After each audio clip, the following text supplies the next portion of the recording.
Yoo yaa harka fuunee hordoftoonni Gurreetuu jalatti argamtan hundumti keessanii akkam jirtu nagaa keessanii anis nagaa godha galata waaqayyoo baga nagaa taatanii jechaa warroonni mana kanaaf haaraa taatanii like subscribe gochuudhaan maatii kiyya ta'aa jechuudha. Egaa akkuma beekamu guyyaa kaleessa viidiyoo gadhiifame mana Abrishitti ilaaliin jira jechuudha.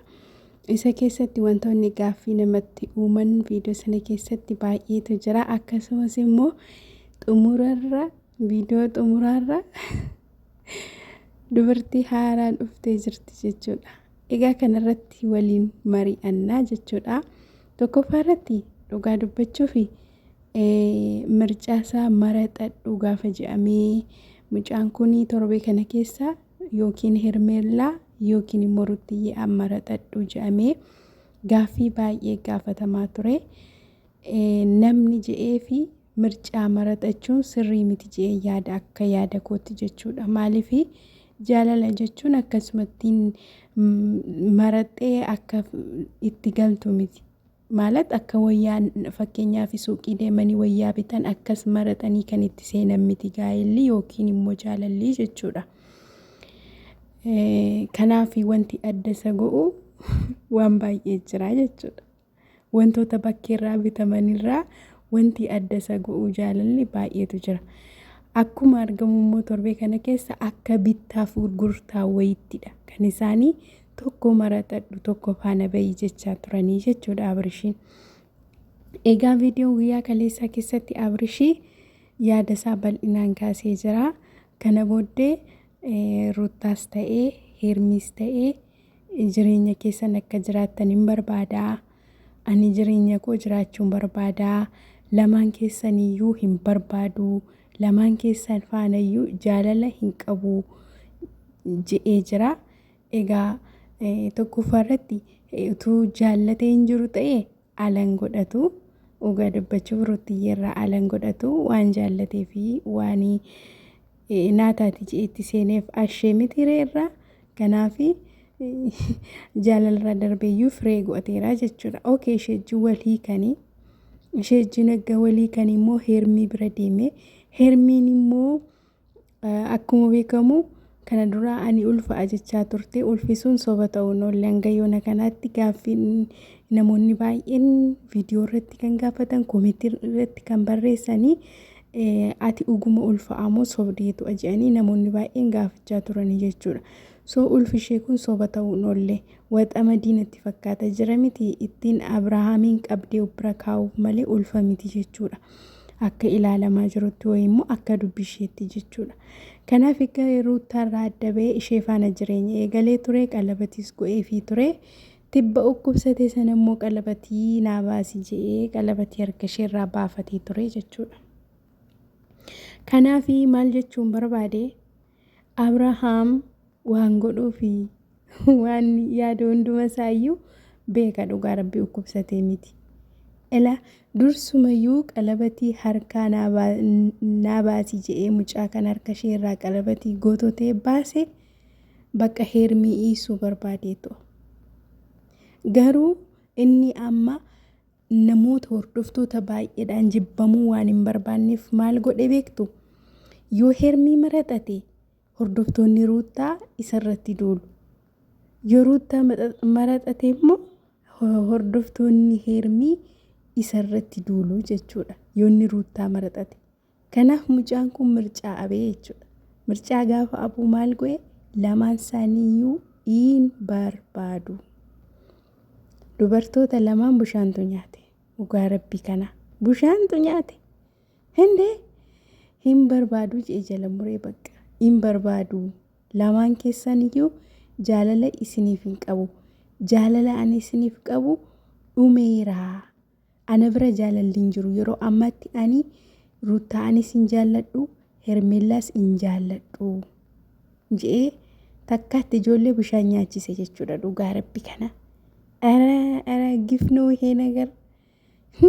Dhugaa rabbii kana cubbuun ijoollee kanaa si qaba taante giin jechuudha. Anuma shamarran kanaatu baay'ee na aarsa. Ruutiyyee fi kanii Hermiitu na aarsa. Bakka dhiisaa keessaa jireenya keessan jiraadha indee bakka erga isiniin barbaanne dirqama hin qabdan. Dhugaa rabbii kanaa dirqama miti. Isiniin barbaadu ogga jedhe dhiistanii jireenya mataa keessanii jiraachuu itti dhiisaa bakka. Indee isintu badeetu hin taane isatu bade isinii galee. Isinii dhugaa rabbii lamaan isaaniiyyuu malkii qabu. Ruttiyyenis bareedduudha, Hermiinis bareedduudha. Ijoolleedha ammoo dammoo ijoolleen kun. Kanaaf boru wanta bal'aatu isaan eeggata.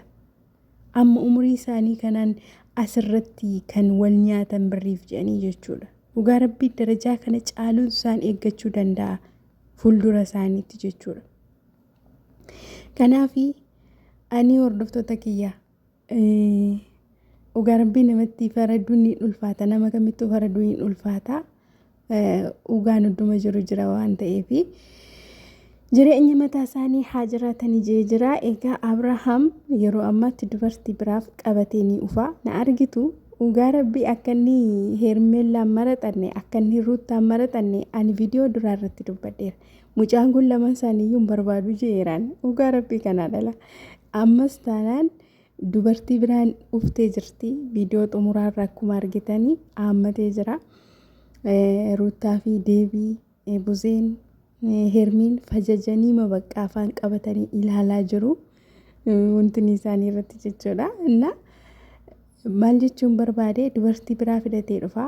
Ganaa diraamaa kana caalu hojjeta jechuudha. Dhugaa rabbii kana gana waan baay'ee hojjeta. Garuu dhumarra Ruuttaatti deebi'a. Na argitu hin deebi'a. Hojiirra jiru malee wal lolanii miti. Kanaaf dhumarra Ruuttaatti deebi'ee araarama. Ammaaf garuu dubartii biraa fidateera. Amma immoo ishee kamii laata kan ufte? Isheen immoo akkamii laata? Isheen immoo Ruuttaa fi Hermeellaa ammaal gooti laata? Dhugaa rabbii gugguutii aan eegaa jirra bakka. Anaanuu suusii natti ta'e ijoollee. Dhugaa rabbii kanaa ilaaluun suusii natti ta'e jechuudha. Inna waanuma feefu dhugaa waaqayyoo waaqni jireenya gaarii isiniif haa kennu. Yeroo tokko birrii arganne jennee eenyummaa keenya namummaa keenya gurguruun ni ulfaata. Dhugaa waaqa kanaa ni ulfaata. Indee akkaataa qaba waan hundumtuu akkaataa qaba bakka. Bargit hojiidhaan isaan amma irra jiranii diraamaa yookiin immoo bakka jira miti diraamaa ma ta'ee unatanyaa seenaa jechuun unatanyaa taarikii ta'ee kan akkamitti isinitti himaa paartii aan kan hin teenye kutaa aan kan hin teenye malee ijoolleen kun dhugaadha jedhee yaadu wanti isaan hojjechaa jiran akka diraamaa yookiin immoo akka seenaa wayiitti kan hojjechaa jiranidha. Birrii fi'a malee waan biraaf miti jechuudha. Garuu immoo birrii barbaachaa fi arraba hamma kanaa eenyummaa hamma kana dhabuun anin beeku gaariidha jedhee yaadu. Hojjechuun isaanii gaariidha. Bargit yoo hojjete namni yoo guddate biyya keenya guddata. Ijoolleen kun gaafa guddatu ijoolleen kun gaafa babal'attu Itoophiyaa keessa jiru Itoophiyaa maqaa dhawu.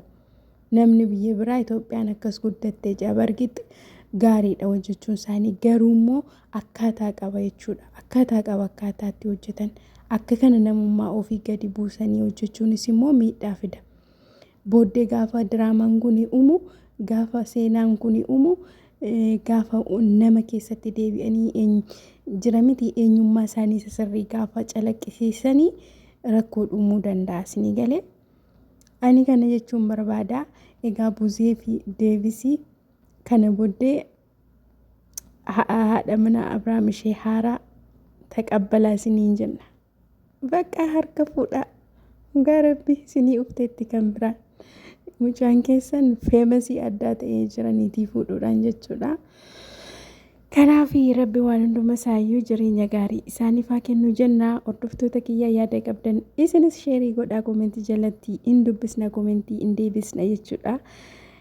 Hundumti keessan iyyuu viidiyoo kana gaafa jammartan please like gochuudhaan eegalaa jechuudha. Yaada qabdan immoo koomentii jalatti naaf barreessaa. Ulfaadhaa. Bye bye.